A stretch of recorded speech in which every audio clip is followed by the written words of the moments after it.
How can you create a beautiful garden that is kind to the earth and provides shelter for wildlife and food for us?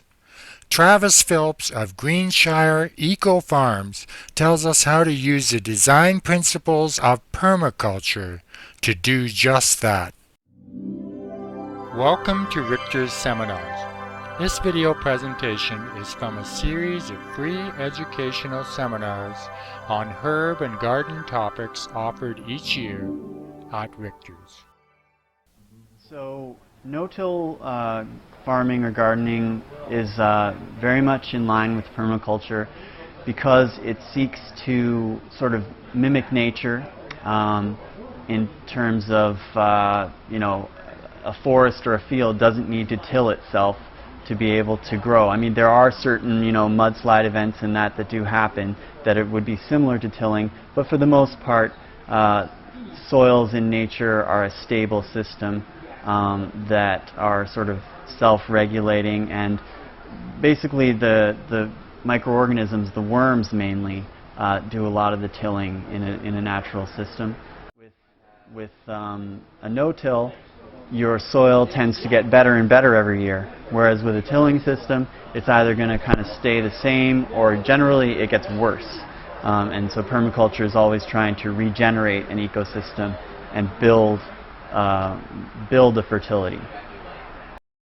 It's a method of gardening that you don't flip or dig or till or plow the soil. Why would you not want to do that? Well, tilling causes compaction and it destroys the soil structure, and that really hinders the growth of plants and their ability to spread roots and do what they need to do to grow healthy. And in terms of the soil structure, every time you till, the problem is that at the particle level, the particles are going from a coarse sort of nook and cranny kind of configuration to going more spherical, and the importance of those little spaces, they're called pore spaces, is that they hold air and water for storage for the plants to use. And so if you have all these spheres, they kind of butt up right against each other and don't allow for enough of that air and water penetration. Every time you till, the problem is that you lose about 30% of your organic matter. It just goes up into the air, and/or when a weather event comes along, like a wind or rain, it can cause erosion of the soil just by carrying it down slope. There's actually been some states that, at least one state, that had to ban tilling because they lost too much topsoil. Tilling over time requires a lot more fertility inputs than no-tilling in general. And as I said before, it does cause a lot more soil loss than a no-till system. It can carry a lot of the soil away. There are the famous example of that was the Dust Bowl in the 1920s, I think, in the States. And there are some states that have actually had to ban tilling because they've lost so much topsoil due to tillage. So why would you want to go to no-till? It's sort of an all-heal for depleted soils. It can really revitalize even the worst soils. You can even do it over top of concrete. I was talking to a guy who did a community garden in a basketball court that was run down, and they grew on top of the basketball court. It's amazing at giving you a sort of soil ecosystem where you have all these beneficial microbes and bacteria and fungi and insects that are fostered by most no-till systems. I just want to check something because I'm only seeing, I think, half the slide. Oh, I'm attached to that.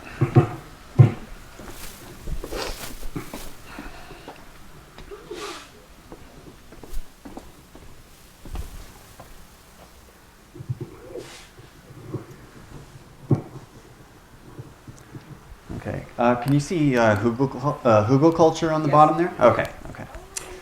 The methods I'm going to cover are ramial chip branch wood, and I'll go into much detail about these.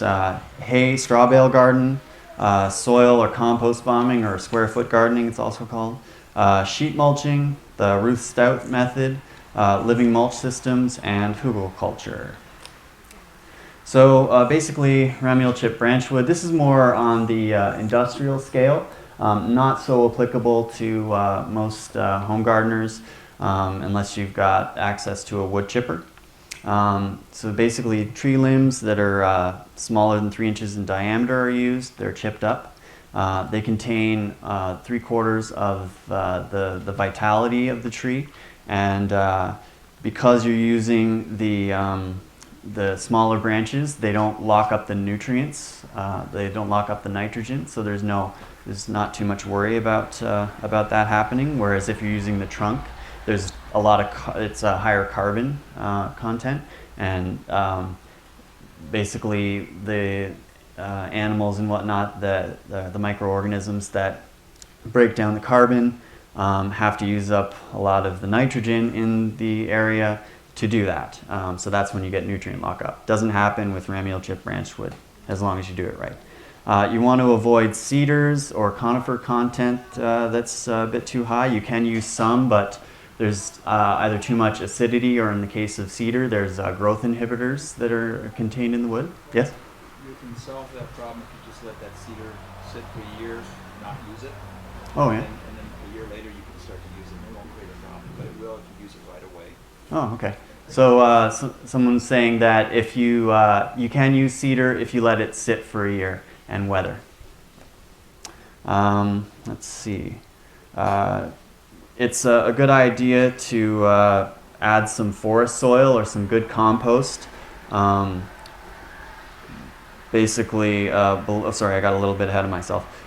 You chip the wood, place it at least 2 inches thick, and then it is a good idea to add a little bit of forest soil into the mix if you can, but it's not necessary.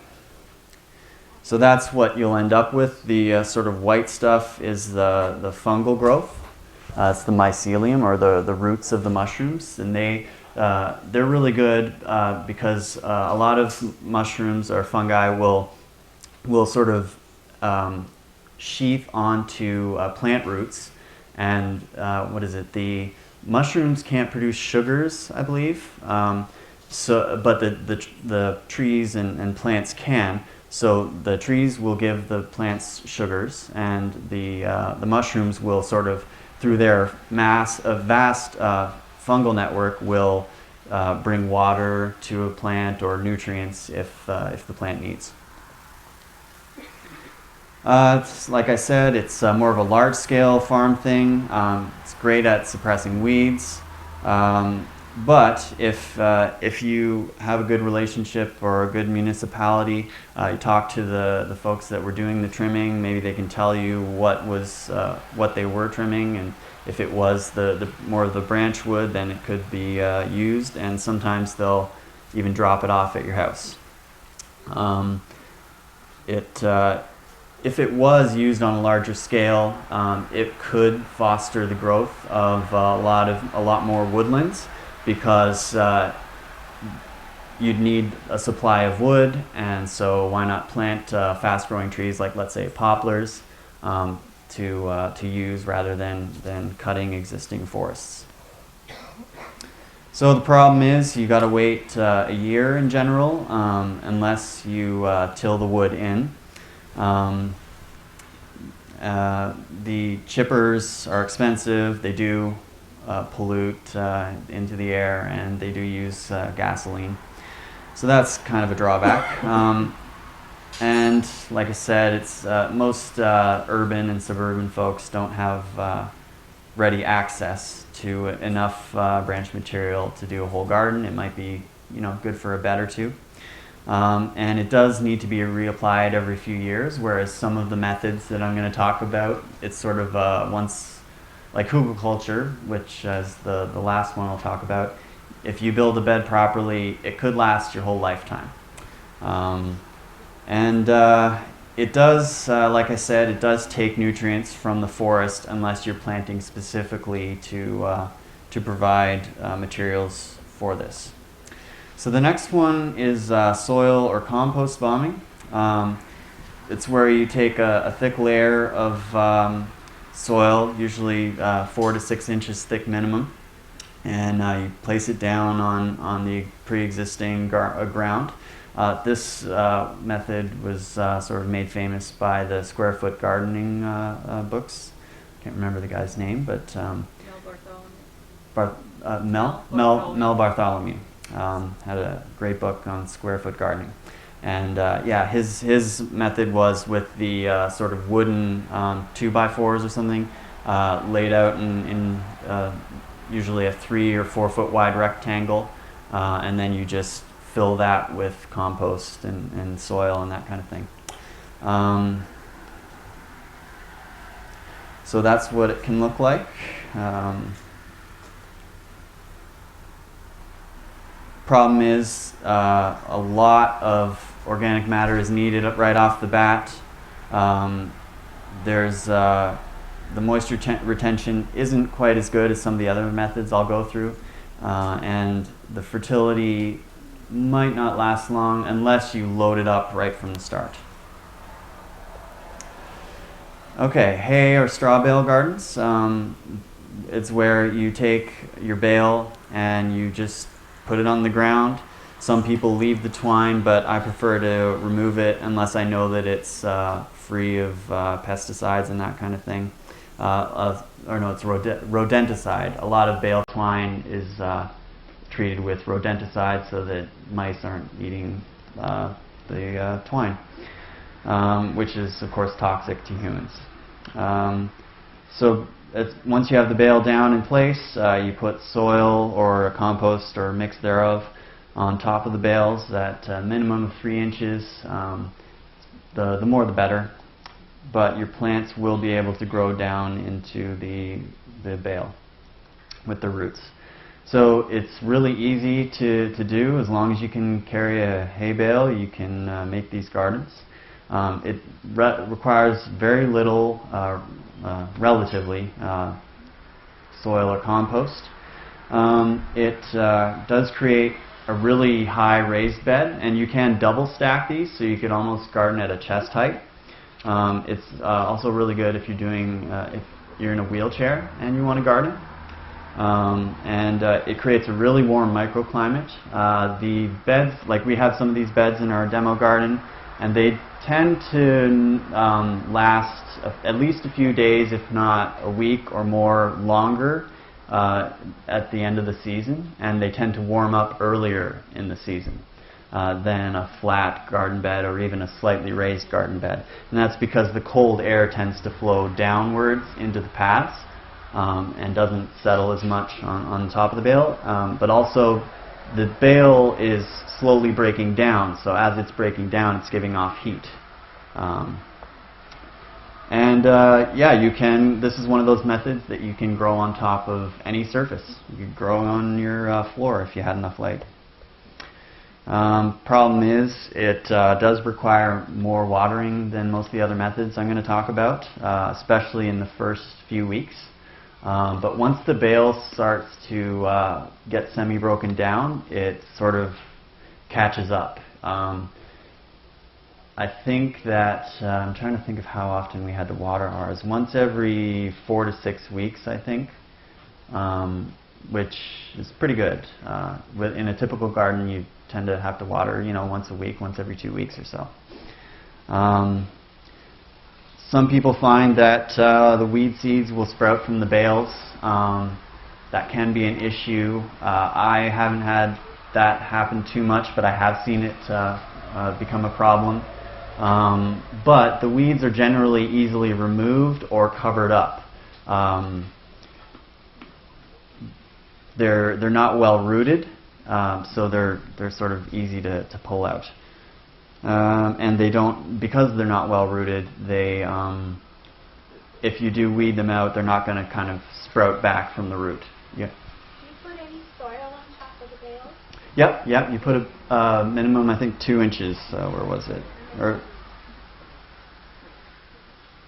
yeah, 3 inches minimum. So you can, if you do build it up too high, you can get soil eroding off the sides. So if possible, it's good to have a retaining wall. What I do is I stacked 2 bales sort of in line next to each other, so it's about 3 feet wide of a bed. And I don't put soil right up to the edges. I leave a couple inches of bale on the edge of the garden so that it's not sliding right off the side. Let's see. Sheet mulching is the next one, and that's where you have various layers of organic matter piled on top of each other, usually alternating between nitrogen-rich and carbon-rich layers. Carbon-rich would be like straw or wood chips.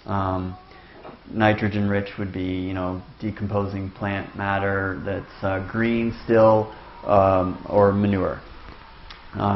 You water each layer as you lay it down, and the more layers the better. The higher up you can get it, the more weed suppression you're going to have, and the longer the fertility will last. We've had beds that were, I think, well, going on 3 years now, and the only thing we add to them in terms of fertility is hay at the end of the year, and they haven't shown any nutrient loss yet.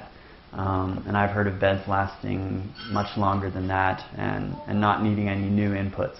And part of that is the composting in place, and when you're harvesting, you want to leave as much of the plant in the bed or on the bed as possible. And that way it keeps the nutrients in place. So then the bed is either left to sit and decompose if you have the time, or if you need to get going right away, you kind of create these furrows or like little trenches or a little hole, and then backfill that with manure or sand or soil or a mix of that, and then you can plant right into it. So there are the layers there. So at the top you see the top mulch that keeps the sun off so that it's not baking your nutrients away and drying things out. And helps with weed suppression. And then you've got 1 to 2 inches of compost on there. This middle sandwich layer is a really important layer. That's sort of your long-term fertility and your really heavy weed suppression. So you've got 8 to 12 inches of mulch ideally. But you can get away with just doing the bottom 3 layers.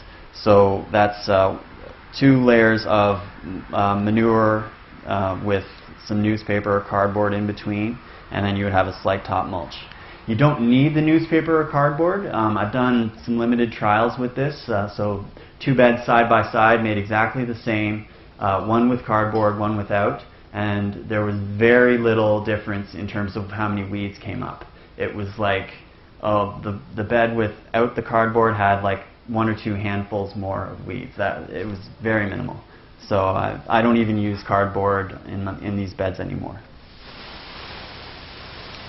So I'm not sure how well it shows up on the screen there, but this is an example of a different style of sheet mulch that we did where, I can barely see it, we basically took leaf bags, and this was one of the first beds I made, just tore the leaf bag open, flattened it out, after watering the ground underneath, and then on top of that we put about 8 inches of tree leaves from the bags, and then on the left there we put I think it was 2 inches of half compost and half soil, and then finished it off with a top mulch of wood chips. And that's baby lettuce greens that we planted. And I'm not sure why this happened, but we had really good success with the greens. I'd like to think it was because of the style of bed that we use, but who knows. Generally, when you do baby cut lettuce greens, they'll last for maybe 3 harvests, and then they start to get bitter. And that's in a typically tilled and manured garden bed. At least that's my experience. So 2 to 3 harvests. But these beds, we were harvesting for 2 to 3 months. So every week we were harvesting. So we got about 8 harvests out of these before they started to go bitter. Again, I don't know if that was because of the method that we used to prepare the bed, but it was pretty neat to see. So there's some other examples. There you can see they've sort of created these pockets, these little holes, and backfilled them with soil, and then you just pop your transplant in as is. And then, I can't really point to it, but on the picture to the right, there's a picture of lettuce. So what they would have done was created a 1 to 2 inch wide furrow right down to the pre-existing ground level. And then you backfill that, pack it down, and then you plant your seeds right in it. Is the top bark or straw? In these, I think it's straw or hay. But it doesn't really matter.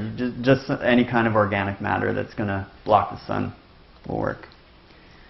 So it's really good fertility in terms of longevity. Can last for years, and I don't have first-hand experience, but I've heard it can last indefinitely. It can eliminate the need for composting as long as you do the composting in place. This is a method that you can do on top of any surface. It's really good at acting like a sponge and soaking up moisture. Generally, I have to water my beds that are this style every 2 months, I think. And I don't even think I need to water them. Yes?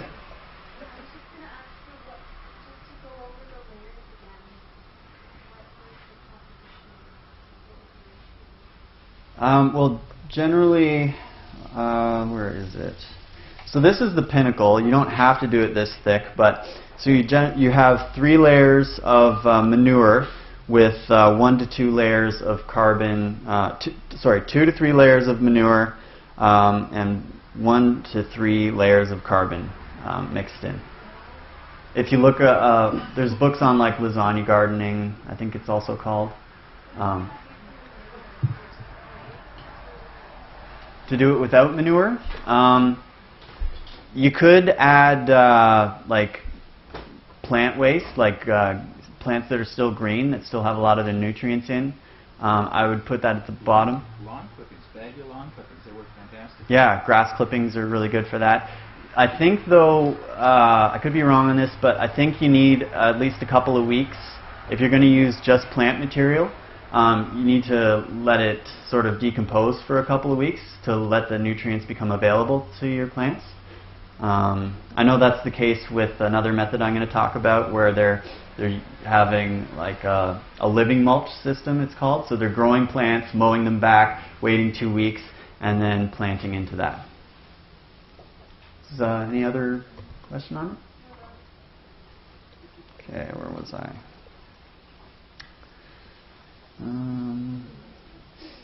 Okay, I think I went through that.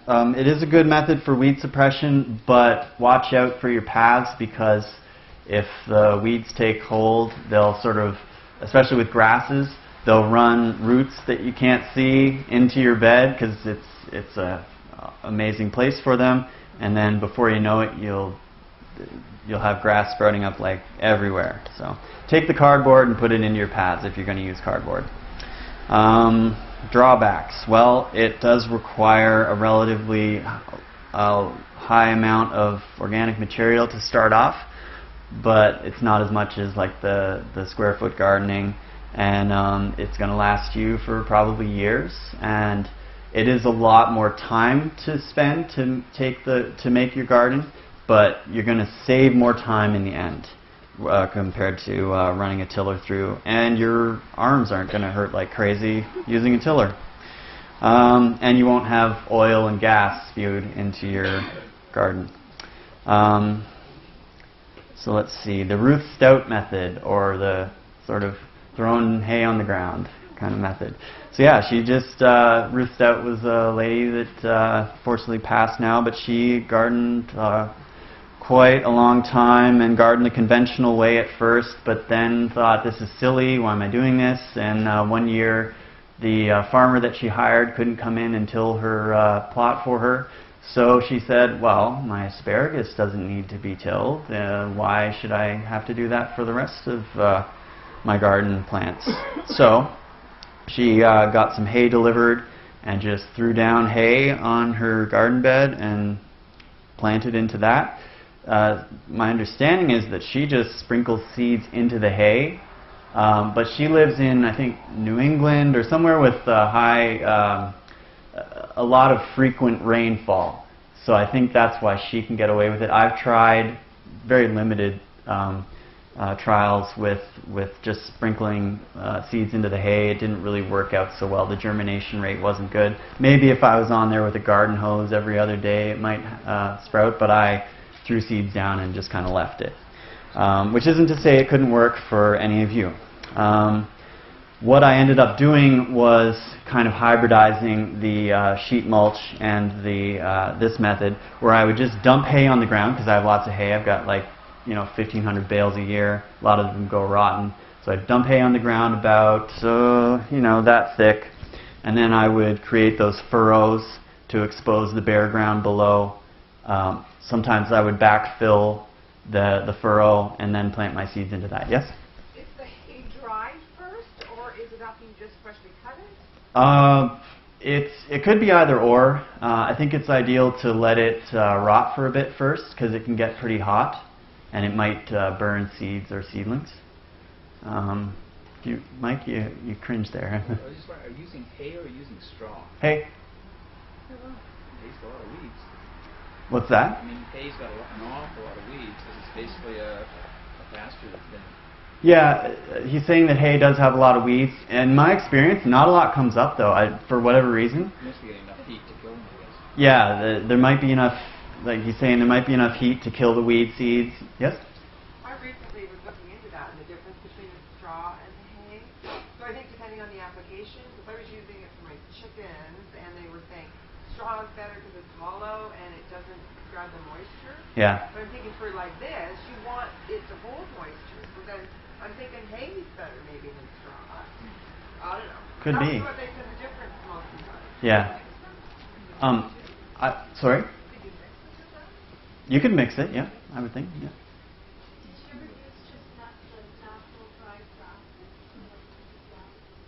I've used that on a more of a mulch, like limited scale, where in our tractor paths, we would hack down the grass that was just growing there, and we've used that.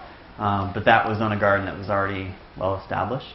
I have seen straw sprout, like straw bales sprout lots of weeds as well.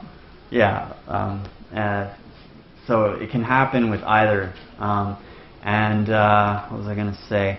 If you get a lot of sprouting happening in this method, what I've done is I've just flipped the hay over on itself, and that quickly deals with the problem. And that kind of creates a little bit of a green manure, because those little sprouts will die off and then bleed their nutrients for your plants to use. What was I going to say about this? Oh yes, and so she never weeded, Ruth. She didn't like to bend down and fuss with that. So she would just walk around her garden with a handful of hay and just kind of throw it on top of any weeds. Now that can be a problem with tiny seedlings. So you kind of have to wait until they're mature enough that you're not going to bury them, or get in there with some, sort of a fine-tooth comb type of attitude and just make sure you don't cover up your seedlings. You can either go about it by planting your plants really thickly and close together, so that their canopies close in on each other quickly and doesn't allow any space for many weeds to come up through. Or you can plant your plants very far apart so that you can come in with a big ton of hay and dump it on the spaces in between. So there's Ruth in all her glory. Squash is a good one to grow in the first year. If it grows thick enough, as you can see, it doesn't let a lot of space for light to penetrate through and for weeds to come up. And you can grow any crop in these, even nitrogen-hungry corn. So it's really easy to set up. You can just roll a bale out, or just throw a bunch of mulch on the ground. It's very time efficient, and it's very easy on the body. Ruth was doing this, till her death. She was like, I think, late 80s. She was gardening, and problem is, for at least dropping the seeds into the ground, you need a wet climate or a constant sprinkler. It's kind of hard to get used to this whole idea. It's sort of counterintuitive.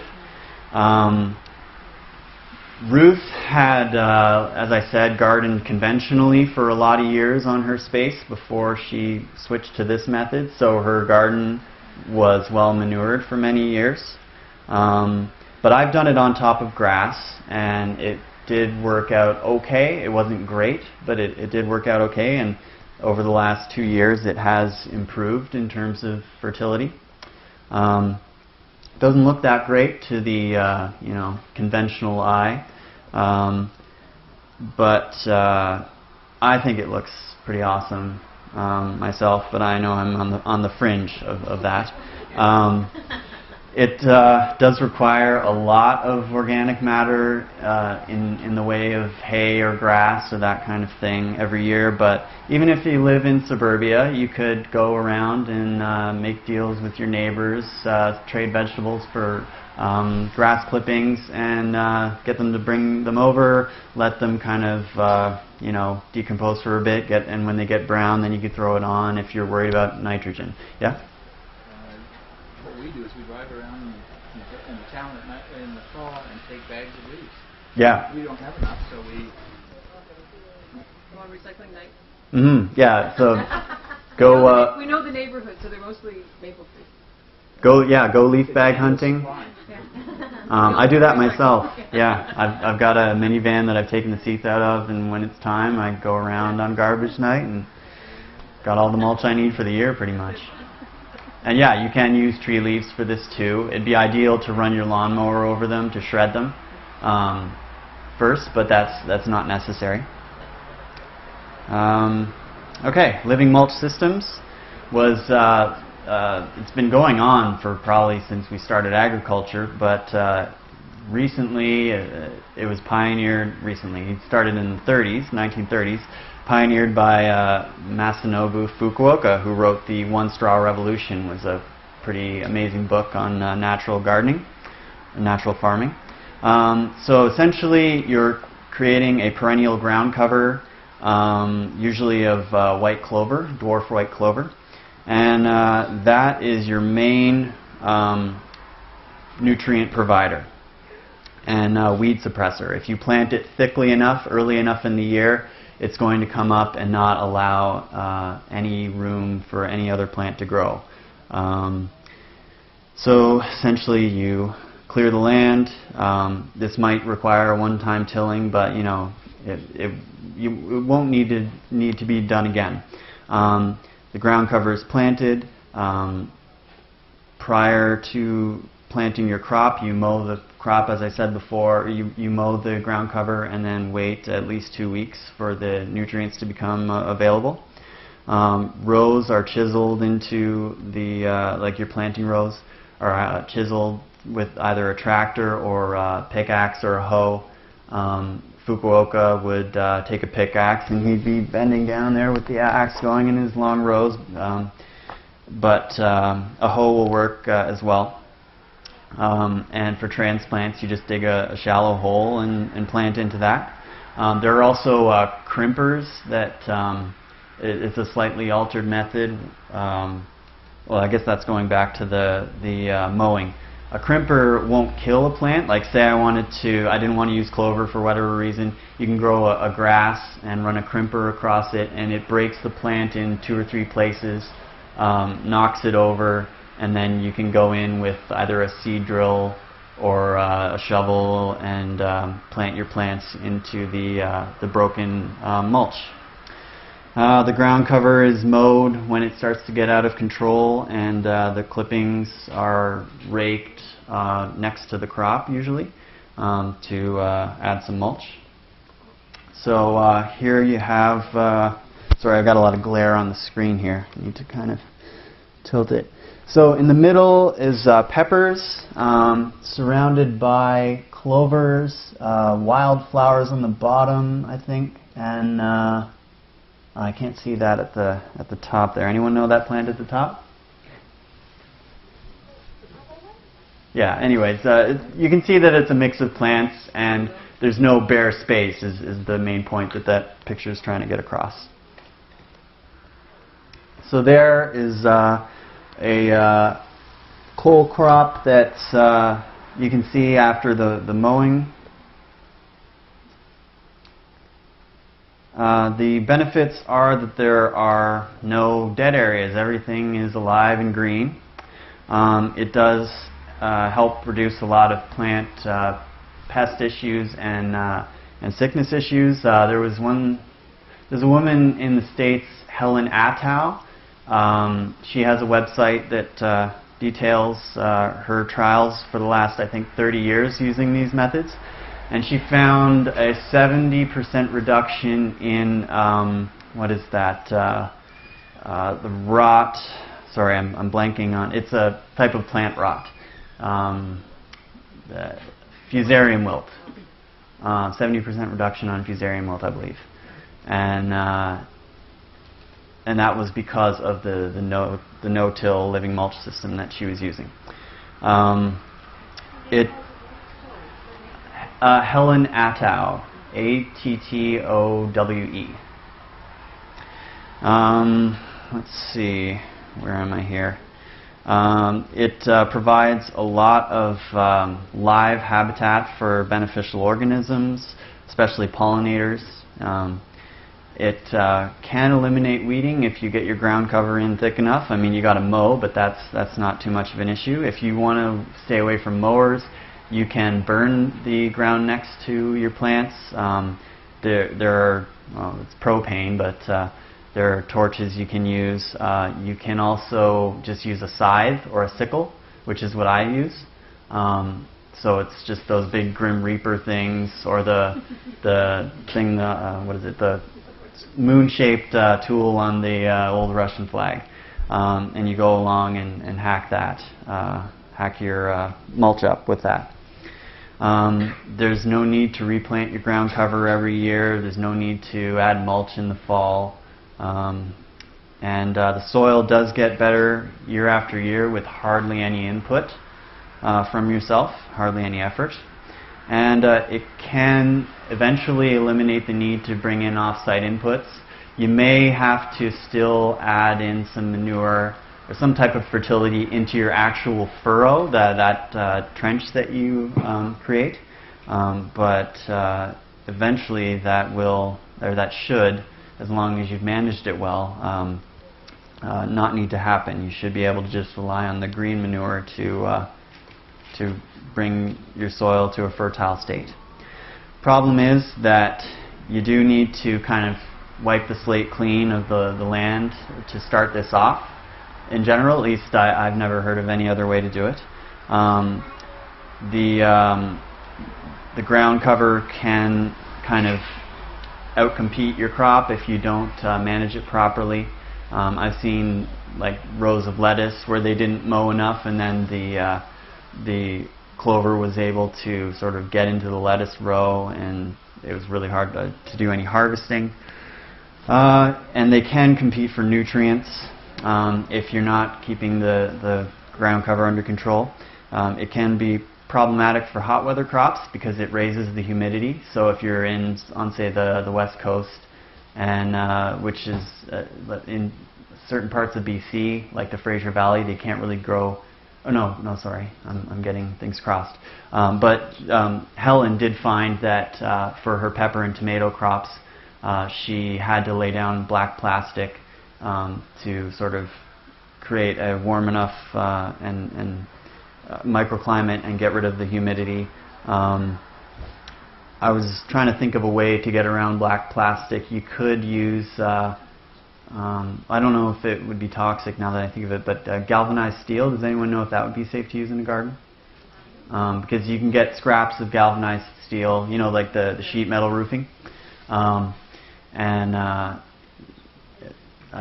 look into that, but I think that would be an alternative to use.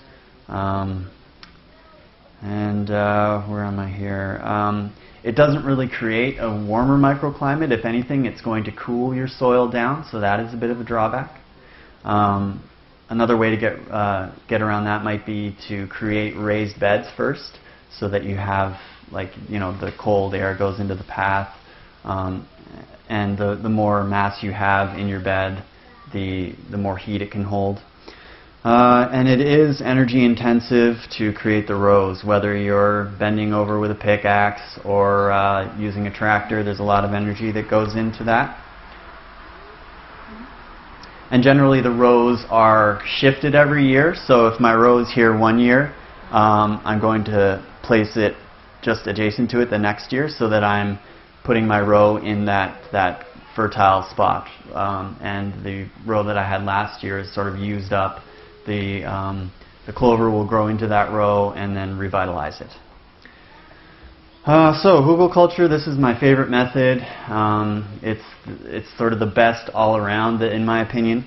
It was brought to the mainstream by Sepp Holzer out of Austria, but there's beds that were found in Germany that are like 800 years old, so this is an old method. It means hill culture or mound culture.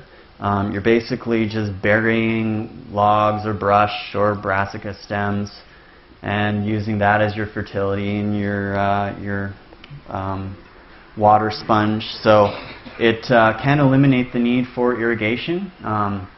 If you use large enough diameter wood, Sepp says he doesn't have to water at all, and in some of my beds I've only had to water when we've had like 5 weeks, 6 weeks with no rain. It can eliminate the need for fertilizer.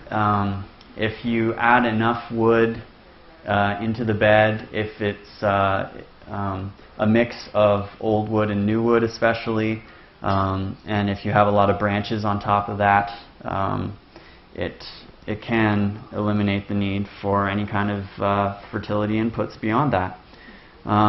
It does create a really warm microclimate, especially if you build it up really high. But also the act of the wood breaking down will sort of heat the bed and the air around it. And you can also sort of run your beds east-west so that you get a lot of sun exposure hitting the south side, and wind blocked from the north side, so you can get a really warm south-facing microclimate, and conversely a really cool north-facing microclimate. So that you can, on one bed, you could grow tomatoes on one side, spinach on the other, and have both do really well.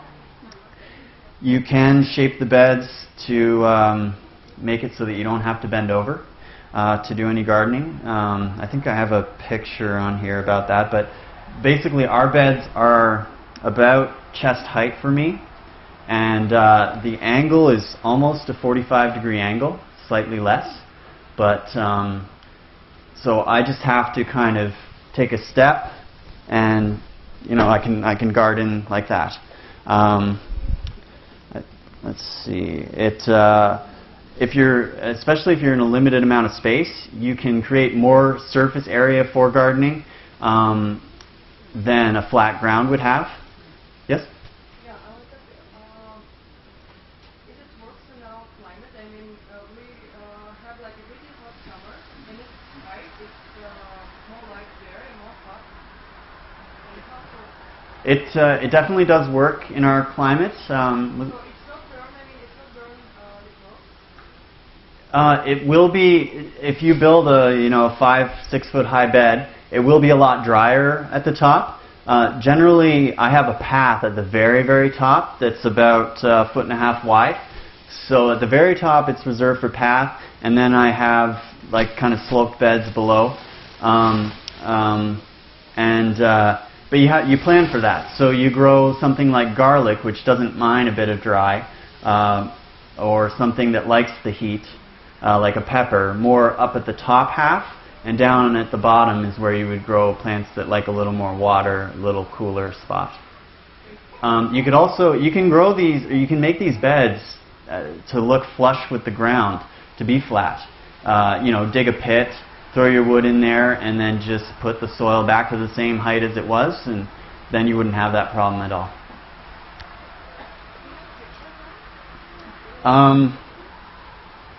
Yeah, there we go. So these are just a few different shapes you can work with. The top middle is more the shape that I've used. So at the very top is where the path is. My beds aren't quite so drastically sloped, but Sepp says that the soil should be, and he's been working with this since the 70s, and he's tried a lot of different methods. He says the best is to have the soil so it's almost going to erode.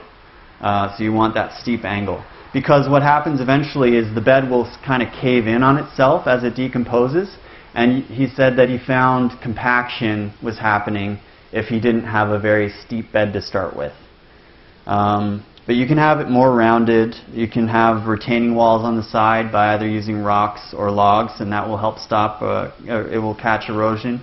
Someone's used hay bales instead of wood because they had that readily available. So they covered that with plant matter of various sorts and then soil on top of that. So how do you make it? Well, if you're digging a trench, and I must apologize, I think this is, oh no, it's complete. So if you're going to dig a trench, you want to mark the trench, dig it to your desired depth. And again, the trench is not necessary. The trench is more, if you really are worried about holding water, trench will the trench will allow water to pool into it. And if you're short on a soil material for the top, the soil from the trench goes on the top. We lined our bed with cardboard because that helps foster mycelial growth. They really like to grow in cardboard, but again, that's not necessary. So depending on your desired depth and dimensions, the trench should be 1 to 5 foot deep. We actually took a backhoe and made about 4 foot deep trenches, but we've also dug them by hand and just dug down a shovel blade length. And then you want it to be at least 2 to 5 feet wide, bearing in mind that your bed is generally going to end up about 2 feet or more wider than your trench will be. So step 2, you would fill the trench. Oh geez. Sorry, this is an older version.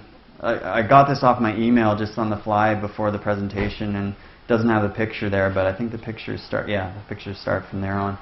This is the boring part, anyways. So you fill the trench with wood. Keep piling it as much as you can.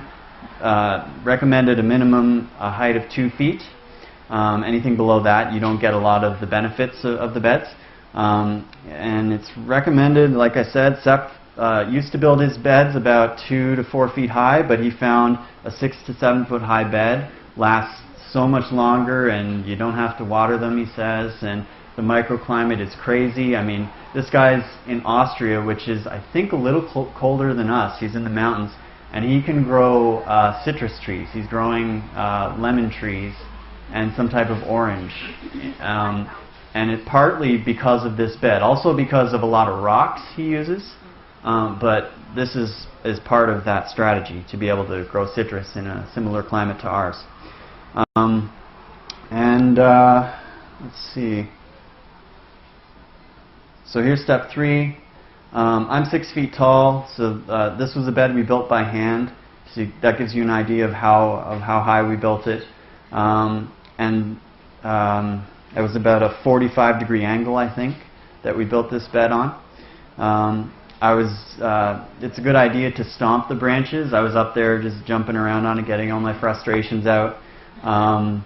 And what that does is it helps eliminate these pits or pockets where soil can kind of sink into. Placing the sod on top of the branches also helps eliminate those pockets. That's the main way that you don't get a lot of sinkholes happening. So you flip it upside down so that it's harder for the grass to grow. Some of the grass will sprout up, but it's very weak when it does. And as long as you get on top of it right away, it won't become a problem, at least I've found. The sod also acts as sort of a slow-release fertilizer. As it breaks down, it will leach out its nutrients. And then if you want to, you can add hay or straw or leaves on top of there. And then as soon as you can, you want to plant it up with either a green manure or your intended crop. And that will further help stop any erosion and weeds from colonizing. And it's a good idea to mulch the surrounding paths so that you don't have anything creeping in from the sides and growing up the paths, because they will go right for your bed.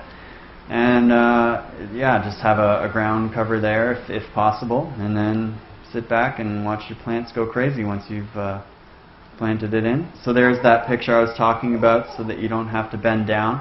It's pretty steep, but it works quite well. Yes?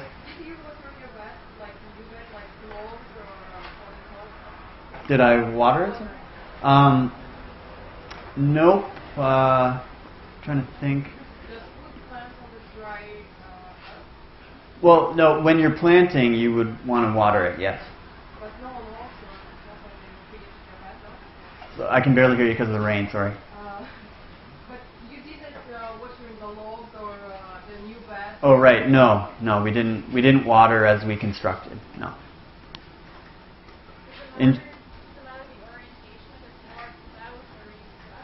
It depends what you want out of the bed, and it depends on the location. So if you're on a steep slope, you would want your beds 45-degree angle against the slope. So let me see if I can. So if I'm looking at a hill, and that's your main slope there, you would want to build your beds like this, but then at a certain point you would want to switch like this, so that you, let me just modify that slightly, so that when you're thinking of water flow, if you have your water coming down, it's going to sort of collect in here and slowly percolate down, and then get caught by your bed here, and then come down this way, and then so on. Whereas if you had your beds running straight this way, as you get down lower, the beds down lower will be drier, because water gets stopped here, some percolates here, but a lot of it gets held, and as you go down, it gets drier. If you have your beds running straight down the hill, then the water is just going to flow in between them. Now, if you're talking about sun exposure, the best general sun exposure for all sides of the bed is to have them running north-south. If you want to create, if you want on one bed, if you want a sunny side and a sort of cool side, shaded side, then you would run them east-west. I think those are the main considerations. Wind is also a factor. If you've got a windy site, it's recommended ideally to have them running north-south, so that the bed on the west side, assuming you get a lot of westerly winds, the bed on the west side will sort of take the brunt of the wind, and then help sort of dissipate the direct flow of the wind. Yeah, I think that's all. Yes? Do you have examples of these at your farm? Yeah, we have the one that you saw, which is a hand-built one. It's about 3.5 feet tall. We have the ones that we've built with a backhoe and a tractor, and those are about, I think they've settled to be about 4.5 feet tall now. We have 7 of those that are 50 feet long. We have fruit trees actually planted into those. Really good for trees. Seth plants his on the path right next to the tree, so as soon as the the bed flattens out, he would plant the tree right there. If you plant them, and we planted ours on the bed about halfway up the side of the bed, and we found that they were kind of shifting a little too much for my liking. So they were kind of warping. As the bed breaks down, they have to sort of move along with the bed, and they don't settle very well. So putting it just adjacent to the bed, I think, is the best way to do it, because the roots can still go up into the bed, but it's on that stable ground. What do you use for wood? Just like bits of sticks and whatever, or do you Whatever you use, can get. do you use materials, say, from a vegetable garden, or that will break down too much? No, all of the above. It's really what you can get your hands on.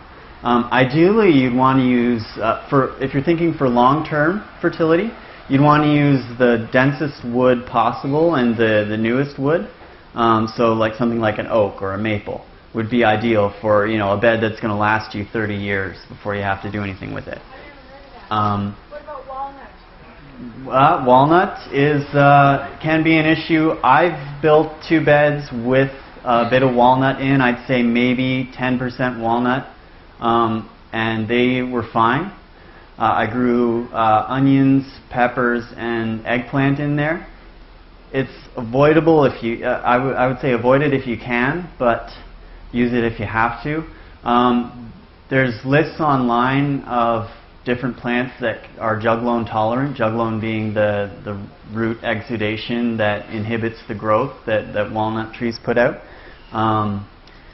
If I would imagine, I don't know for sure, but if the walnut is decomposed long enough, like if it's an old log, I would imagine that, as with the cedar, there's not too much of that chemical in the log still. Do you use actual logs, or would you use branches? What is better? Ideally, it would be logs, because those are going to last longer. Yeah, the larger diameter, the better. The larger the diameter, the more water it's going to hold in general, and the longer it'll last. If you build a bed with just small sticks, it's probably going to last 1 to 3 years, I would imagine. I don't know for sure, because I always use a combination. Combination is the best. To have your logs on the bottom as your long-term water and nutrient storage, and then have sticks on top of that. The sticks will be able to be used by your plants in probably the first year, if not the second.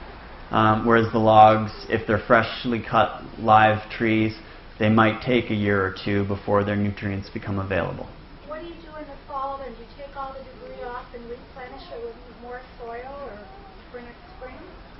Generally, I leave the debris on to sort of, you know, cover up the bed. But you could remove it if you're looking for more of an aesthetic. But it's better functionally to leave all plant matter on the bed. It'll also, especially if you're leaving root masses in the bed, it'll help hold the bed together.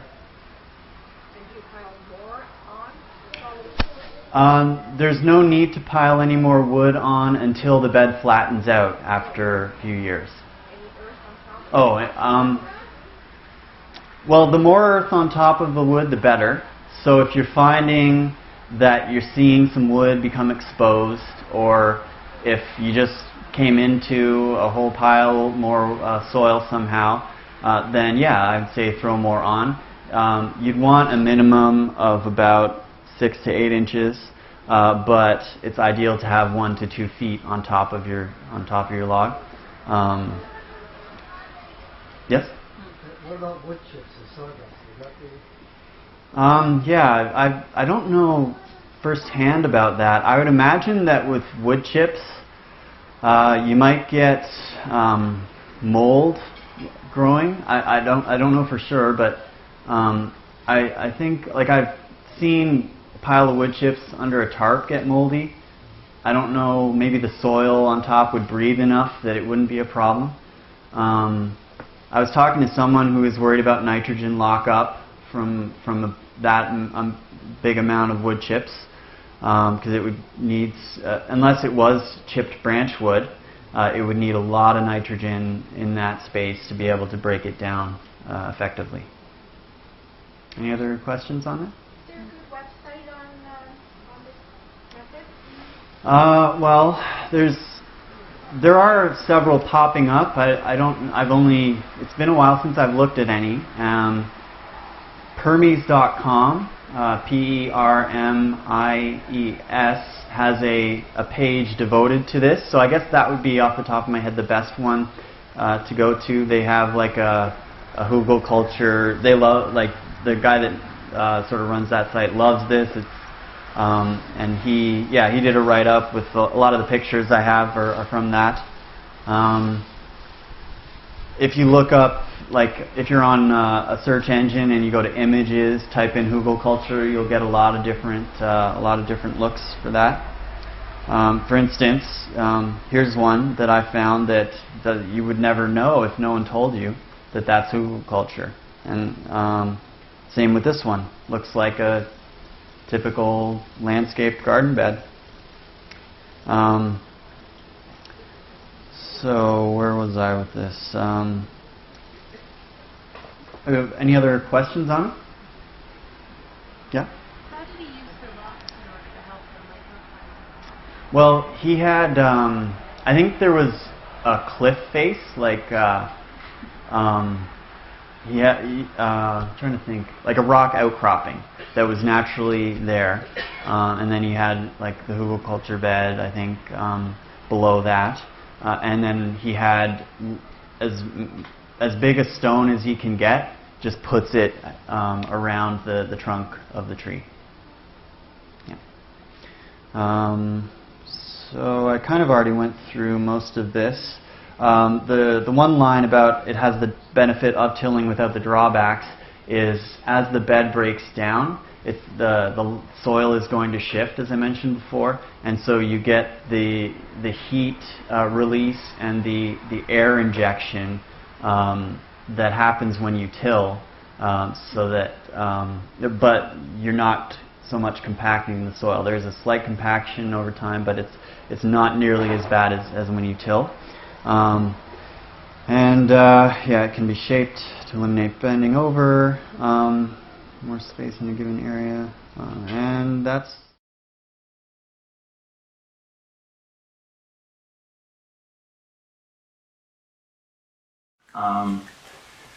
So I guess I'll get into what forest gardening is. Can anyone give me their sort of idea of what that would be? No? Okay, so, yes? Yes. Generally, forest garden combines an orchard with a vegetable garden and an herb garden all in one space, as well as, people sometimes get into growing fiber, fuel, and fodder. Fuel would be sort of wood for a wood stove. So essentially, with a forest garden, you do a lot of what's called layering or stacking functions. Where's that?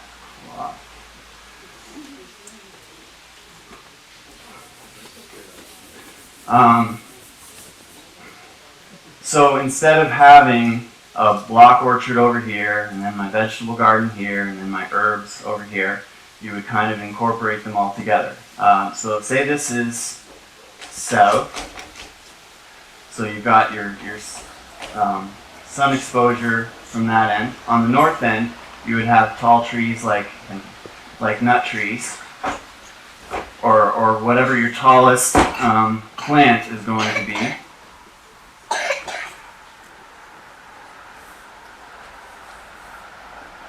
So let's say that's a walnut tree. And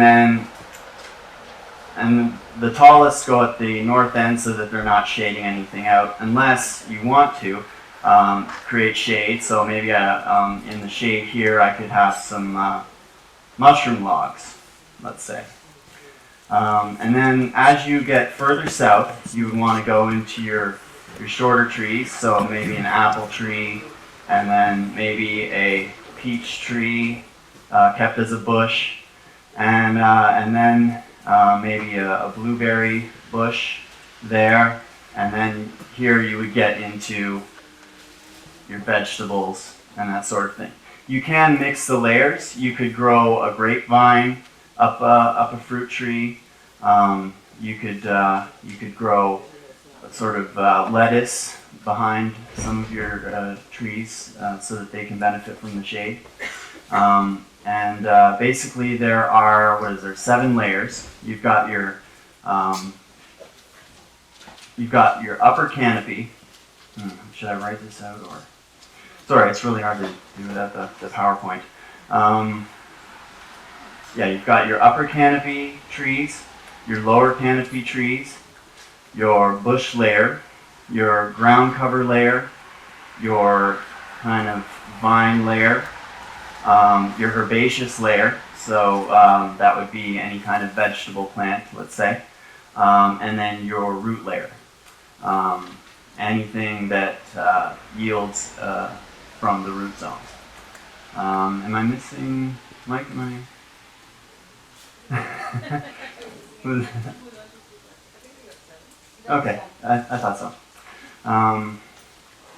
And yeah, as much as possible, you want to mix all of that so that you sort of spread everything out so that if you get a pest outbreak that's attacking your apples, they're not all in one spot. The more that you can make your pests have to move around, the less time that wastes more of their time and more of their energy, so they can't do as much damage.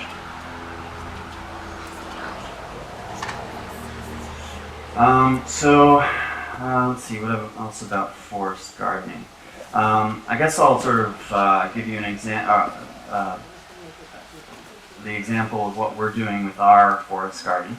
Essentially, we have a south-facing slope, and we're creating what's called a sun trap, where if I'm looking bird's eye view at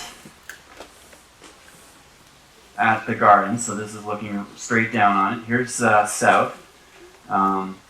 So what we're trying to do is create a U-shaped tree line to sort of trap the sun, to block the wind. So essentially, our trees are going to be in that shape, so that it still allows all the sun to penetrate, and we're blocking. A lot of our winds come from the west and from the north. We do get some strong storms coming in from the east as well, so it's good to have that protection. And then we're slowly incorporating the odd tree spaced about 2 to 3 times the recommended distance, so that we still allow a lot of light in between these pockets, or in between the trees, so that we can still grow our tomatoes and other sun-loving plants. Around each tree, we are growing a variety of plants, and in some cases, I'm letting nature plant for me. And that's a really good thing if you have enough space and you can afford to, see what would naturally grow there, or what is naturally growing there. Learn about it if you can, identify it, see if it's useful in some way to you or to your plants. In a lot of cases, all that plant is trying to do, that weed that you don't want, it's just trying to either build fertility, or it's going to ward off some pest or attract pollinators for you. So I urge you to consider, learning about the plants that are growing naturally in your garden, and often you can use them. A good example of that for us would be something called lamb's quarters or wild spinach. That's a common one that comes up in horse manure. And it's a really awesome plant, very powerful. It's very tasty, as the name would suggest. It does taste a lot like spinach. One of our volunteers actually had some and was like, wow, this tastes more like spinach than spinach does. It's got like many times more nutrients and minerals, and it makes a great pesto. It's also a what do you call it? An indicator species. It can tell you if your soil is lacking phosphorus. It's got if it is lacking phosphorus, the underside of the leaves will grow purple and kind of dusty. So that can tell you a bit about your soil. A lot of plants will do that actually. Mullein, which I saw a lot of driving on the way up here, is it's also called cowboy toilet paper or something like that. It's a very soft, velvety leaf plant, very like elephant ear kind of plant. It will tell you that your soil is probably very nutrient poor or very compacted, or both. Trying to think of how to describe it. It grows it grows like a 4 to 6 to 8 foot long stalk that will overwinter. It'll sort of turn brown and look almost like a mini torch. And actually, you can use them for torches. Is it similar to a bulrush? Sorry? Is it similar to a bulrush? No. And it's got tiny yellow flowers. You'll see mullein tea in some places. Oh, really? Oh, wow, that's amazing. So what was I saying about mullein? Oh, mullein, is sort of a plant that pops up in very nutrient poor sites in general. Let me think of another one. Yeah. Okay, mullein is on page 40 if you have the Richter's catalog. That plant is a really good plant for, like I said, tea. You could make a torch out of it. It's also, if you're in a pinch, you can use it for toilet paper. It isn't edible. The leaf is edible. It's just not very palatable. It doesn't taste that great. But if you're, lost in the wilderness, it will keep you sustained. You can also, the best use I've found it for my uses is as pest control. Mullein has, I don't know if it's a toxin, some kind of compound in it that has been used as a fish poison, but I use it in my garden to ward off pests. I've only used it minimally, so I don't know conclusively if it works, but how I used it was I picked the leaves, I just dried them on a rack, and then I laid them out. Actually, you don't even need to dry them. You can just lay them out on your garden fresh and they'll dry naturally. I laid them out around plants that were having pest problems. So say I had something eating my nasturtiums, I would have a thick border around the nasturtiums of these mullein leaves. And my problem was my beans were getting just totally destroyed. Laid out these mullein leaves, and within a week there was no predation on their leaves at all. I was totally amazed.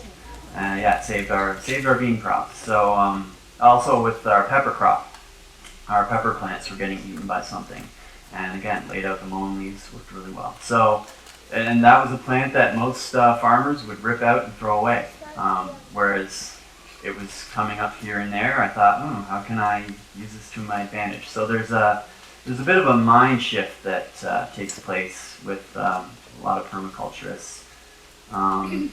Some people say, they're just lazy and they don't want to bother, taking care of these things. But yes. Did you use just the leaves without drying them? At first I was drying them, but then I thought, well, why would I go to the trouble? Why don't I just lay them on the ground and let the sun do it for me? Something eats my beans every year, and I don't know. I never have beans. Yeah. I'm going to try that. Yeah, I'd urge you to give it a try. Slugs or earwigs or rabbits eating them. Yeah. So, probably our problem was slugs, I think. They eat the seedling when it just comes up. Do you think it's a pest or? Probably slugs, I would think. It's the same with flower seedlings. I'm going to try that on flower seedlings as well. Yeah. Because they just don't make it past the inch stage. Oh, jeez. So, With beans, I don't know if you've found this or tried this, but if you cut a bean plant back after it's grown and give you a crop, it will regrow as long as it's healthy enough. When we had that first attack on our beans, they were down to the nub. They were a little stick. But I was like, okay, there's a bud there, so I'm gonna let it grow back, and it did. If you're worried with the mullein or other plants like that about it being unsightly, that's when you would take it somewhere else, dry it, and then you can sprinkle it so you can barely even see it. If you're worried about aesthetics. Let's see. Other plants that we've made use of. Well, burdock would be one. Burdock is a great plant, again, one that comes up in manure a lot, which is typical of gardens. Most parts of it, I think all parts are edible. The root is generally the part that's eaten, but even the flower stalk, when it's still bendable, when it's before the, at the budding stage, so before the flowers bloom, you can take the stalk, peel off the green part, and eat the white inner pith. I've actually sold that and a lot of other wild edibles to restaurants. Traditionally, they used to make a candy out of the inner pith. You can eat the flowers and the flower buds too, but they're not that great. So what burdock is good at doing is having a deep taproot that pulls up nutrients. That's what do they call this? Dynamic accumulator plant. So it's taking nutrients from way down below, bringing it up into its leaves. You can take those leaves to another spot that you want the fertility to go to, and just lay them out. Use them as a mulch. They're very big leaves, probably about kind of that big across. So they cover a lot of ground per leaf, and they won't last too long, but they will give you a little bit of relief from weeds. You can make medicine out of them. I think it's a blood cleanser. The root tastes a bit like a cross between, I don't know, I'd say a cross between a carrot and a parsnip, roughly, with a little bit of a nutty flavor. So that plant came up like crazy when we laid out our horse manure, and instead of weeding it for the most part, I just kept picking the leaves. So it's basically acting as a nutrient pump.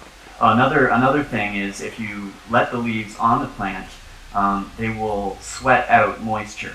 So a good thing to do in a garden is to combine fine leaf plants in the same bed as broadleaf plants. So the fine leaf plants, like let's say a carrot or a fennel, will benefit from the moisture that's sweated out of the broadleaf plants, like a Swiss chard or a burdock. Nitrogen fixing plants are great to have in the garden as long as you keep them under control. Let's say, all the clovers, alfalfa, trefoils, they can get a little bit rampant. They tend to grow on stolons, which are sort of underground stems. And so it's good to either mow them or kind of hack them back with a machete or something like that periodically. And then you can use those trimmings in another spot or just let them lay and rot in the ground. That's one key difference with a lot of permaculturists is they don't tend to compost too much. I should say have a separate compost pile from the garden. They do what's called composting in place. So as I said, when I'm doing my weeding, I almost always just let the plant lie where it was. Sometimes I'll even cover that up so that the sun doesn't bake the nutrients away. But when it just avoids the whole hassle of gathering up all the weeds, putting them in a wheelbarrow, taking them off site to a compost pile, and then all of the things that go with turning and measuring temperature and worrying about why is it smelly. You don't need to worry about any of that if you just compost in place, and it tends to keep the nutrients, or at least most of them, in the garden where they were meant to be anyways. My presentation on no-till. Are there any other questions? Where is your So our farm, we're called Greenshire Eco Farms, and what's that? Sure, yeah. I don't know if you'll be able to read my writing, but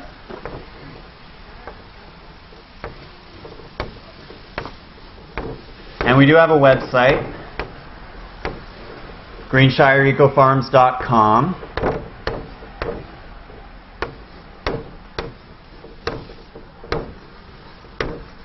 And there's yeah, pretty good spread of information of what we're doing at the farm. We are, as I said, a co-op, so we are always open to accepting new members and those who are interested. We have a YouTube channel as well. Just the same name, just look it up on YouTube, and we have a lot of videos of garden tours. Yes? Do you have little tours, or if we wanted to come up and see your setup, can we do so? Yep. By calling you, or? Yeah, yeah. Email us or call us. Our contact info is on the website. Basically, in general, we have Sundays open for tours,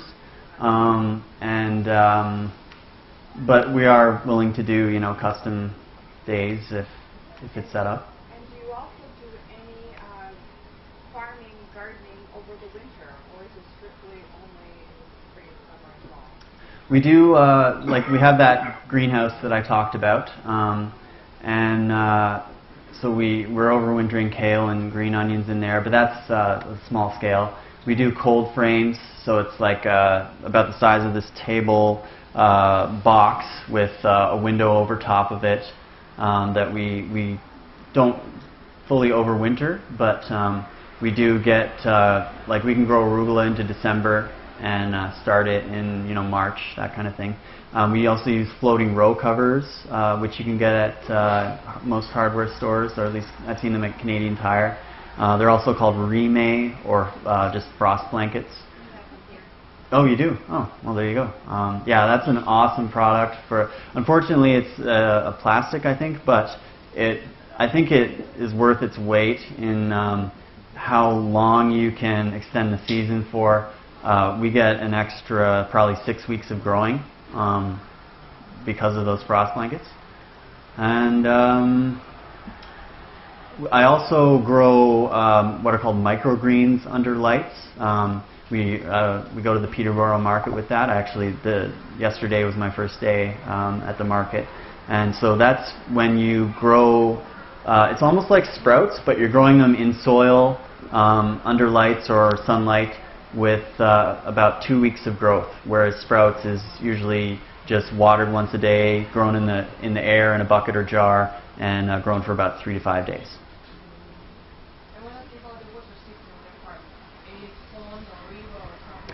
Well, we do have ponds, but we don't.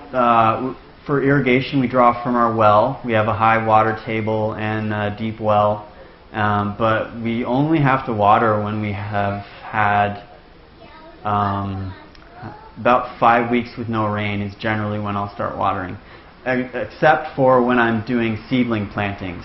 At that point, I will water the seeds just to get them germinated and started. So what about the peaches? Although you're growing peaches, but they need like special microclimates, right? They do need a hot, wet microclimate, and what we've done is we planted them in our hugelkultur beds so that they have a good amount of moisture to draw from, and they have the heat from the bed. They're on a south-facing slope, so when you have a flat surface and the sun hitting it, when you have an angled surface to the sun facing it, more of that surface area gets more sun exposure and it stays warmer longer, as opposed to a north-facing slope. We also planted a few of them around our pond, so that it benefits from the heat that's stored in the pond. So that's and the sun reflection as well, bouncing off the water. Yeah. So they do well around the pond. In our experience, they do really well around the pond. Yeah. They even do better than around the hugel culture. What other fruit trees then do well around the pond? I mean, we have cherry, apple, peach, and nectarine planted around our pond. And they all, well, actually the apple didn't do so well, but that was due to an insect attack. But before that, it was growing really well. I would imagine that just about any fruit tree would do quite well around a pond. Do you prefer planting individually, like sporadic, or do you plant like 3 of a kind together and then another 2 or 3 of a kind? As much as I can, I mix up the plantings, but you do want to take into account pollination. I think generally 50 feet is a good maximum distance, is the recommended maximum distance for, say, 2 apple trees to be apart. But I know other farmers and gardeners who will have 1 apple tree with a wild apple that's like 300 feet away, and they find that their pollination is fine. Yes? Do you have open garden dates, or are you just open every Sunday to the public, or do you have to call them? For any other day other than Sunday, you have to call ahead. Come up on a Sunday anytime? Any Sunday? I'm trying to think of our hours. I think from 10 o'clock till 5. You can come up any Sunday then from 10 to 5. From April till October, I believe. The information's on our website, for sure. Without an appointment. Correct, yeah. Okay, great. Yeah. Yes? Do you use the tree gardening method for your orchard, like the forest gardening for your orchard? Yeah. Layers? And if so, then what do you recommend, say, for apple trees in an apple orchard for your 7 layers? Okay, so if you already have a pre-existing, like an apple orchard that... Or you already start one? Right. Well, let's see.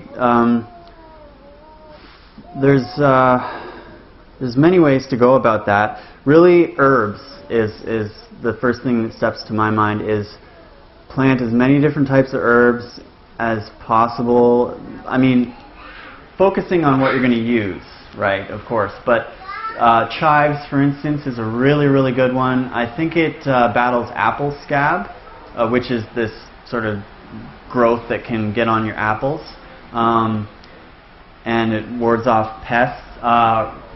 Horseradish is another one, and off the top of my head I can't remember what it does, but I do recall some website where this orchardist was having problems with their pear tree. Something was attacking it. Yeah, Mike?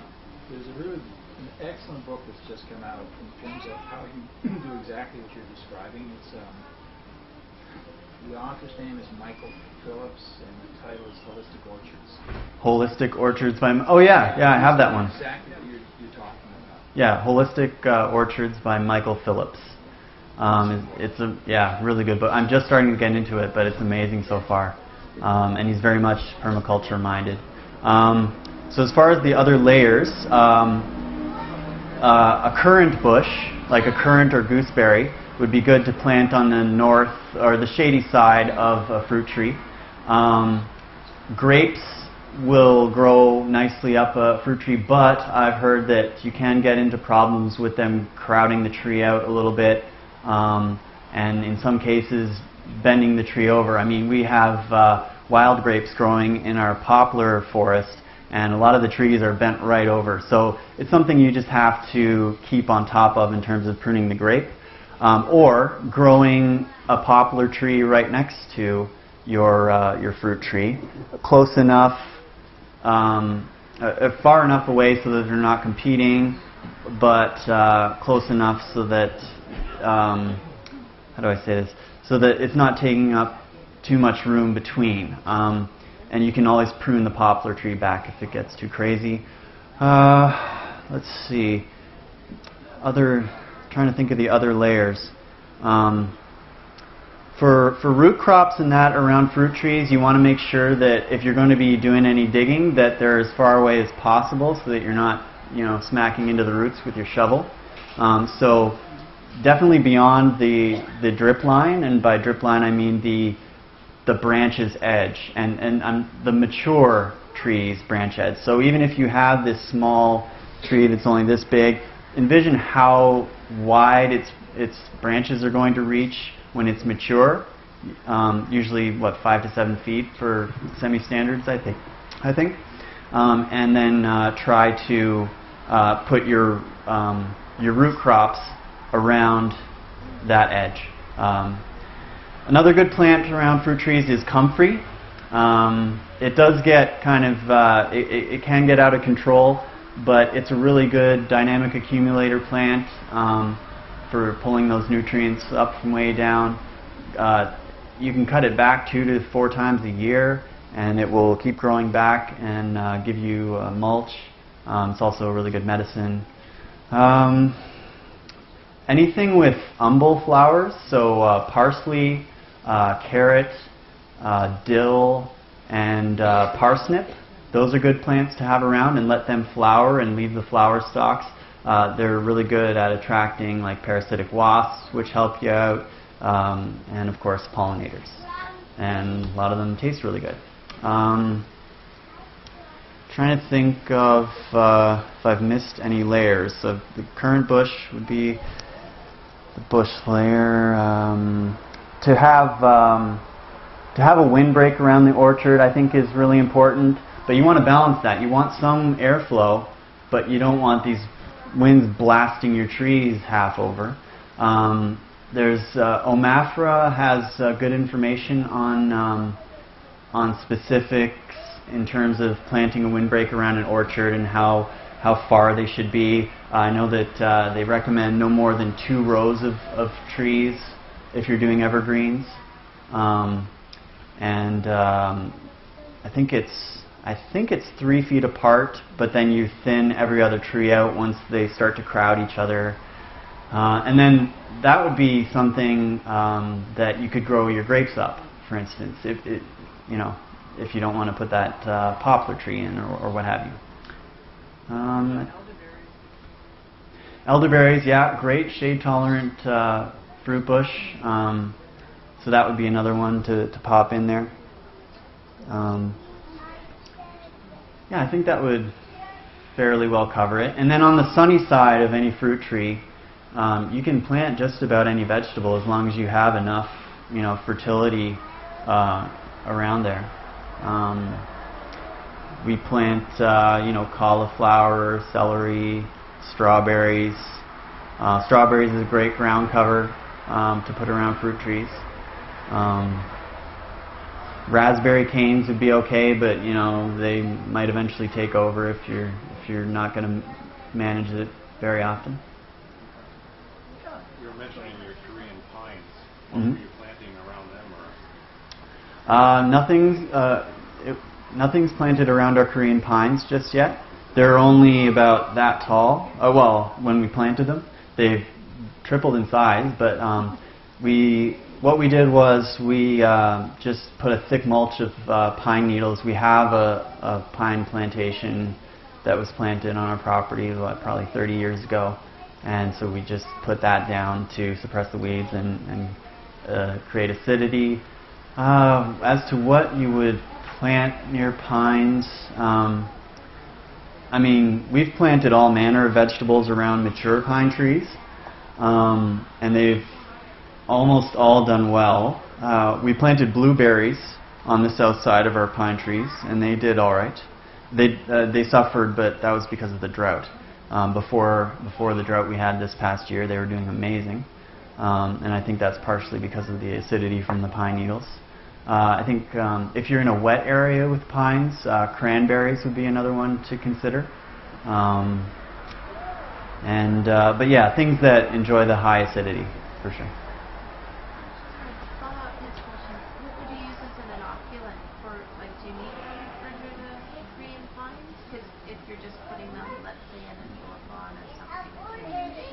So the question was about what inoculant would you put when planting a pine tree. What we did was we just took soil and part of the organic matter layer from our pine forest and put that in the bottom of the planting hole, watered it, and then the theory is that all of the soil, building organisms and fungi that are inherent in that will spread into the surrounding area and latch onto the roots, if that's what they're going to do, of our Korean pine. Yeah.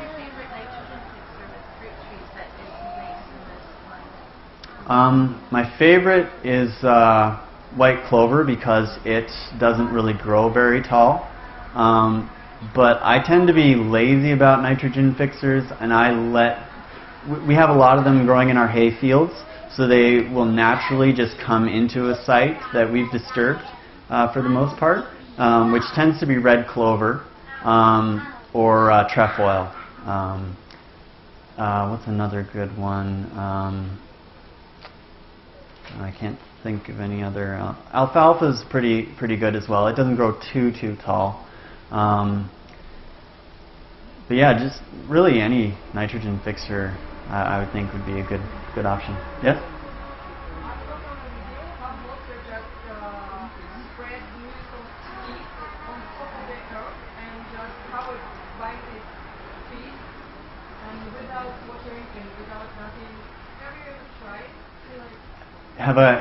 She's asking about spreading seed mixes, just scattering them on the ground. I've done that with hit and miss success. I did a mix of green onions, beets, and mustard, and a few others. Bok choy, baby bok choy, and that worked out really well actually. I think the key is to have the majority of your seed mix to be things that will grow fast and mature quickly, like say lettuce, and then to have a small portion to be those long-standing crops that are going to take 90 to 100 days. So the idea is you scatter your seeds and kind of scuff the ground. I actually didn't. I just rubbed my hand around the bed afterwards. You want to watch out that you don't. I've had problems where the seeds all germinated really thickly in one spot and hardly any in another. Some people use a rake to more evenly distribute the seeds. What else is another? And you want to keep up on the harvesting because otherwise the plants are going to crowd each other out very quickly. Where did I'm trying to think of another example. That was the best example that I had. The bok choy really liked it, and the green onions as well. And they take 30 days or 40 days, and then they're out of there. And the plants like the beets and Swiss chard and that can mature. Did you cover the seeds with the sand or clay or something? I did that. When I was mixing my seeds together, I threw hay or soil in and wetted it a bit, but that didn't really germinate well for me. I'm not sure why. Maybe things were too deep, or well, I don't think they stuck with each other because I only added a very little amount of water and the mix was very loose with the soil, so I don't think that was the problem. I think they probably just dried out, but I don't know for sure. Sep, what he recommends is a really wide variety of seeds, and he'll add nitrogen fixers in, he'll add root plants in, things that like to grow tall above ground. He really likes he'll add in a few poisonous plants even, and broadleaf plants, thinleaf plants, plants that are medicinal, he'll add in herbs.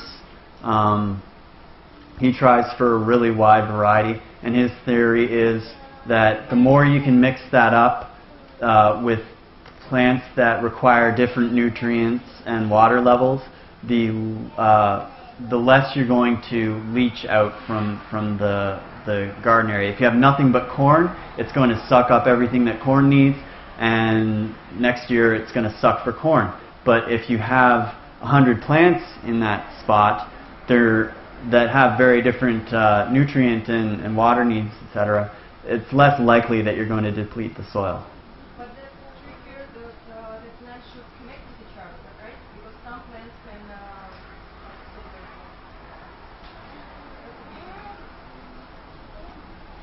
can. Yeah, you're trying to create those beneficial relationships between the plants, the guilds. Guild being a group of plants that help each other out, or at least are neutral. Or if it's mixed, it doesn't matter what kind of seeds they are. Well, I wouldn't say that, but if it's mixed, there's a lot. You have a lot better success rate, I would think. I mean, you mentioned a lot of great produce that Greenshire Farm produces on your property. Do you have a market for people to visit, or is it pretty much is it CAS or CSA program or anything like that that's going on there? In the past, we've done CSA, so a food box program, a weekly food box program in season. But we're steering away from that. It was for the people power that we have, it just was too much in terms of getting the boxes and ready and organizing everything for delivery. It was too much of a hassle for us. So what I'm going to go more towards doing is growing for other people's CSAs and let them worry about the logistics. Or farmers market? Do you do that? Well, I'm in the Peterborough Farmers Market, but right now I'm only allowed to sell microgreens because they have a lot of vegetable growers. I'm going to be growing, hopefully providing a lot of wild edibles to the farmers market, like fiddleheads, wild leeks, wild ginger, the lamb's quarters, elderberry, I think, and a few others. I'm not sure we'll be able to grow vegetables. Maybe the odd one that, like, I know we do really good celery, and it's hard to find celery around our area. Different herbs that I'm going to have to find out what other farmers have in terms of herbs, and then provide what they're not. I'm big on filling in the gaps in a community, the vacuums. You know, why would I grow corn and wheat when everyone else is doing it? Why not try for things that people want but don't have a ready supply for? We sell to restaurants, both in Toronto and in Peterborough and Lindsay. And we will be putting in a roadside stand, or at least that's the plan this year. We've got a good secondary highway on the way to Bobcaygeon and to the Muskokas, so we get a lot of cottage traffic. And we've had a few people come to the farm and they want to pick their own vegetables or walk with me, and you know, they're like, oh, I'd like some of that. Can you get some for me? So we do that as well, like on the tours, if people want to buy food as we walk around.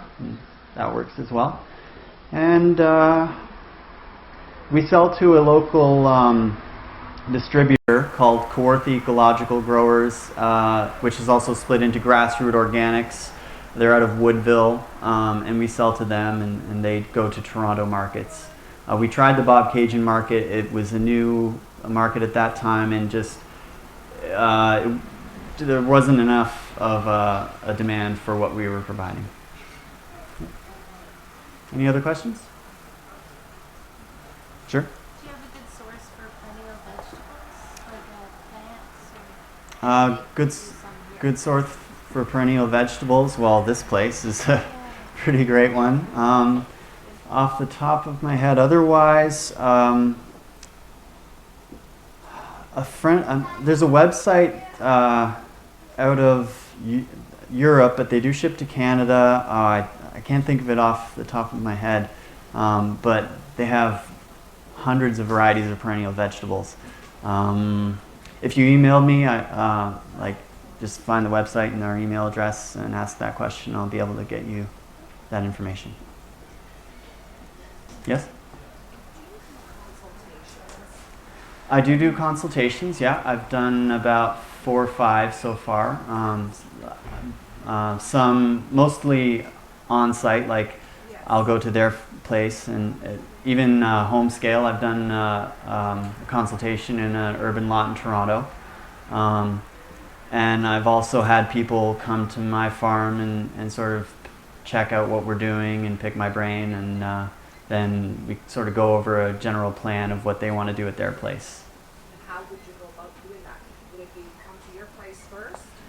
It's really whatever the client wants. When would you start that procedure? Like now, before the spring?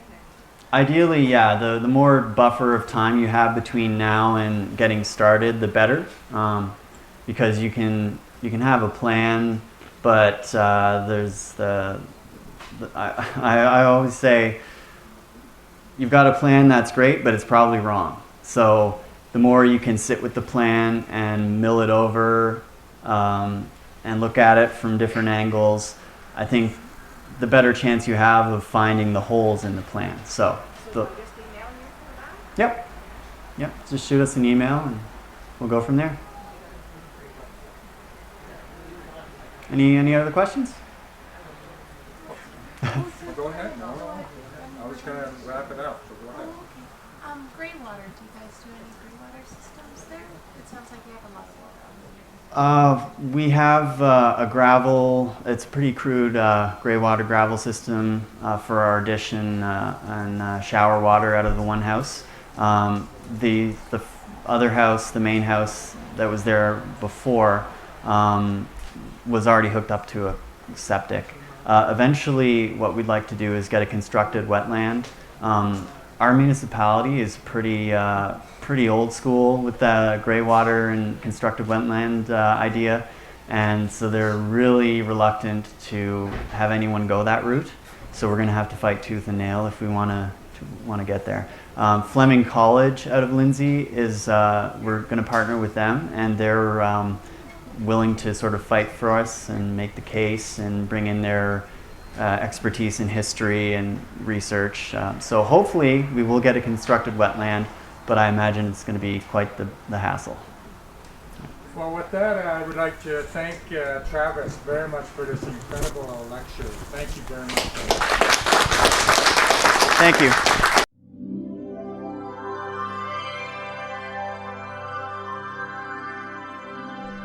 At Richter's, it's not just a garden, it's a whole new world.